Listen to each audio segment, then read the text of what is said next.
Why would he say all these things on live television when you have evidence, when there are people who were witnessing it, Yes. when there are friends, family Yes. that can confirm it? Yes. I think he's really convinced I won't speak out. I think so. I think so. I think he really feels that he finished the job. She's never going to talk. What up, everyone? It's your boy, the Crackhead, wishing you all a wonderful evening, morning, or afternoon, depending on your location. We've all seen this trending story of Emeka Ike talking about his ex-wife, how he was depressed, and what Suzanne, his ex-wife, did to him. The problem with us Nigerians is that we like taking sides to things we do not actually know about just because we like a particular person or because we think that person is a saint. But we forget that there are always three sides to a story. The side of the person who is reporting the story, the side of the other person who counter-reported the story, and there's always the middle ground. We've all seen the interview Emeka Ike gave on Channels TV in regards to what his ex-wife, Suzanne did to him.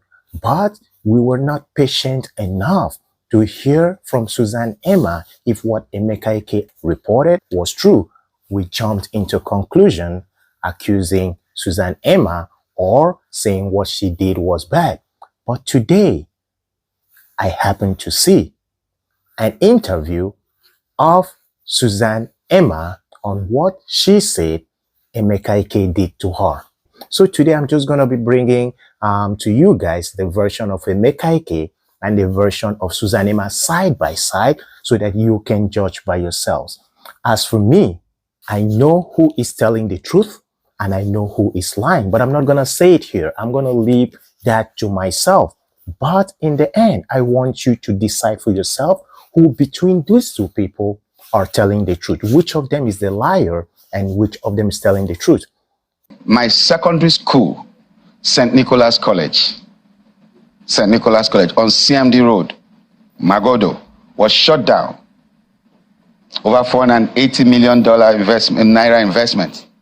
That year, 480 million naira investment was shut down, and all I had was constant battery. We didn't spend that much money. So you spent 450 million naira went down the drain. That's the new amount now. It used to be 100 million. Now it's 480 million. The school didn't cost us that much. We were still owing the owner of the house. We had leased the building for 10 years because it wasn't really completed, and we're going to complete it and do other things and then make it suitable for a school and all that. But we didn't even complete the building. You understand? So. We wouldn't have spent about 30 million, 20 million, but for publicity's sake, as first. Okay, now Emeka Ike, over to you. 100 million.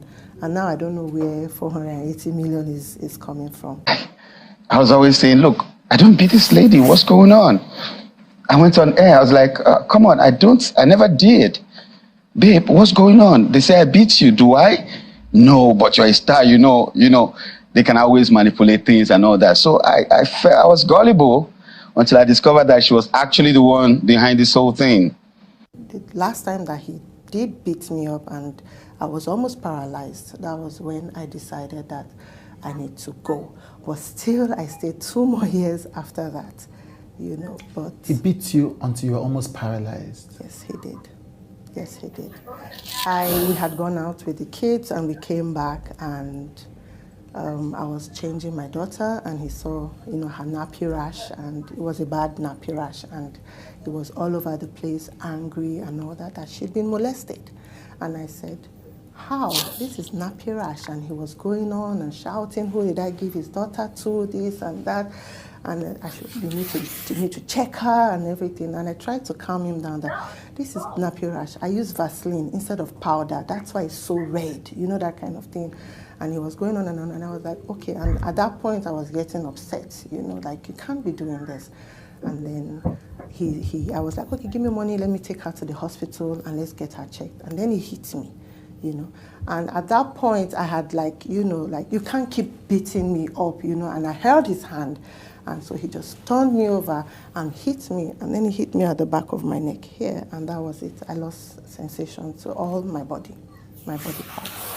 I went down on the floor. I couldn't feel my arms. I couldn't feel anything. And he kept hitting me. He kept hitting me, and I was shouting, Emeka, if you hit me one more time, I would die. I can't feel anything. I was only seeing the stars. So when he hits me, it goes poof, you know, that kind of thing. And that was only what I was seeing. I could talk, I could hear, I could see, but I couldn't feel. This was in front of our kids. He's denying it, but there are people that I run to their houses every time he beats me up. People that I run to their houses in the middle of the night. People that I run to their houses and I collapse. All this happened, and they are living witnesses. I have pictures. I presented those pictures during the divorce. I still have those pictures, but I'll only give my evidences in court. So it was crazy. My school was shut down. Students were told, go home. This school is shut down. This marriage is shut down. On the same day, I was on air heading for a movie shoot in America. They already knew I was traveling. They were planning it. He says you took the school from him. Is that true? I left in the middle of the term. Right. I left in October. The school ran till full term, and they were dispersed. I don't know. I was not in the picture. So you don't know what happened to this school? I don't know what happened. I only found out that he didn't resume the school in January, and he had moved with the children to Abuja. Right. So I never knew. I don't know. Then he says that he went to the UK, to the US with a luggage, and by the time he came, you had swept everything clean from him. Okay. So at that time, we didn't have money. Okay. The landlord had kicked us out of the house. The time we were given had come to an end. So we decided to move some things to the school compound because we still had space, you know, we're still building, it's not filled with children and all that, so we had space. So I moved some things into the school compound, and I was living with his mom. I was sleeping on the floor with my kids in his mom's small apartment. You understand? So I'll come from Isolo to Magodo every day to run the school. So that's where the move is coming from. You understand? But at that time, I had planned to leave. Okay. So he traveled. Well, he was within Nigeria, he traveled to. Okay. So when I was moving, I selected my things and kept them aside with my 2 younger children. Right. You understand? Yeah. So when he landed and he called me to tell me he had landed, and I said, I've moved out. And he said, is that what you want? I said, yes. He said, let's keep it quiet. I don't want anything in the media. I don't want to, anything. And I said, okay, no problem. I saw a post last week. He said, Emeka Ike is having fun now after his ex with a new South African wife and that and that and that. After he divorced us. I didn't divorce her. I went to make my claim. I didn't divorce. She went to divorce herself. She said, Governor, George, please divorce me. I have to go. I said, Kilo Day, where are you going? I was on my knees. Felix Duke was on his knees. My sisters were on their knees in court. The people that came with her to court were on their knees. Are you okay? What's wrong with you? We didn't understand what was going on in her psychology. But she was so restless. No, that never happened. That never happened? Yes, that never happened. In court, he would always say that he would do the right thing. He would come to my family, we would discuss and everything. And, they'll tell us to go back and do that. And they will adjourn the case. The next adjourn date, we come back, they ask me, did he come to you? I would say no, because that never happened. Right. You understand? In fact, if I may say, in court, he had actually told me and said, who wants you back? And I had pointed out to the judge, and the judge had said that he heard him. So it was all a facade, because he just wanted to look good and to stretch the court proceedings more than it should have been done. I built for you in Lagos. It wasn't nothing. Alawade, I built for her mother. In Isoko, 3-bedroom, I built. The house, he said, he's claiming that he built for my mom. He didn't build her any house. My mom's house was built in the 70s. How old was he in the 70s? She was renovating, and she was doing the back, And as a son-in-law, yes, he did give her a gift, you understand, which we're grateful for, you understand. But he never built a house for her. He keeps blowing things out of proportion, you understand. Then all I got was constant battery. constant battery. I'm like, what? What? Kids, do I beat your mother? No, daddy. It started off as verbal. It started off as mental torture. It started as psychological. It started off as financial, financial abuse because I was not allowed to work. You understand? He didn't allow you to work? He didn't allow me to work. Actually, I wanted to be an actress. That's why I became his friend. I was modeling at that time. I just come out of secondary school. I was 18. And then I met him along the line, and I wanted to be, someone who would put me into the industry and all that. And he categorically told me that I wouldn't act because it would destroy our relationship. Because at that time, we had gotten into a relationship. So they had moved all the properties I have in Lagos. I lost plenty of them, like 80% of my lands, because it was just the bag I traveled to America with that I still had, that I had just with me. So the documents for those lands were taken? People are bidding on my property and I'm looking at it and I feel like killing myself because I can't defend what you don't have evidence to.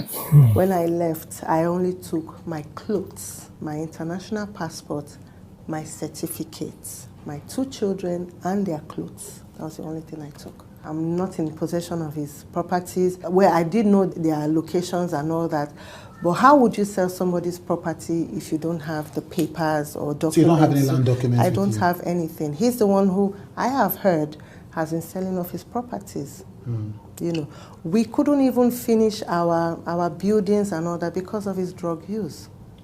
We couldn't make things out of life. We couldn't do anything with, we couldn't plan. We couldn't go ahead with our plans because of his drug use. So he had a drug problem? Yes. When you say drug, what do you mean by drug? Well, I didn't know he was taking drugs. It was when my kids came back, they told me their dad takes drugs. What kinds of drugs? Meth, whatever. They said they found his paraphernalia, And that made me realize why. Why money would finish. Why we'll plan. Say, okay, this money is coming in. We need to do this. We're going to do this. And all of a sudden, money is gone. Okay, honestly, guys, let's stop at this point because there is a full video for Suzanne Emma narrating what she underwent through her 10 years or 14 years in the hands of Emeka Ike. Like I said, between these two people, I know in my spirit who is telling the truth and who is lying. But at this point, this story is not about who is telling the truth or who is lying anymore. It's not about that. It's about people airing their dirty laundries out there. If Emeka Ike actually did what Suzanne explained and narrated he did, then I'm sorry, Emeka Ike is a sociopath.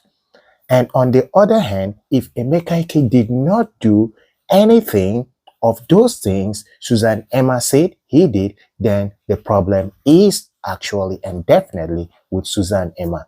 So guys, before you judge anyone online, before you take sides, make sure you listen to both parties. Then you can clearly make your own conclusion without judging anyone. I'm not going to judge Emeka Ike, God forbid, it's not my position. And I'm not going to judge Suzanne Emma also, it's not my place. But between the both of them, they know the truth. They know who is lying. They know who is telling the truth. So guys, this is the part of Suzanne Emma countering what Emeka Ike said that she did. When she said she never did those things, instead, it's Emeka Ike who was at fault. It's your boy, the Crackhead, wishing you all a wonderful day. Bye for now. I feel like I kind of ran out of an abusive relationship, but I'm still under abuse for the past 10 years because I've tried to move on with my life. I've tried to build my life from scratch, but this person just keeps going to the media space to bash, defame me and cook up lies and just say things that never existed or, something that he has built up on, So I just decided it's time to speak up.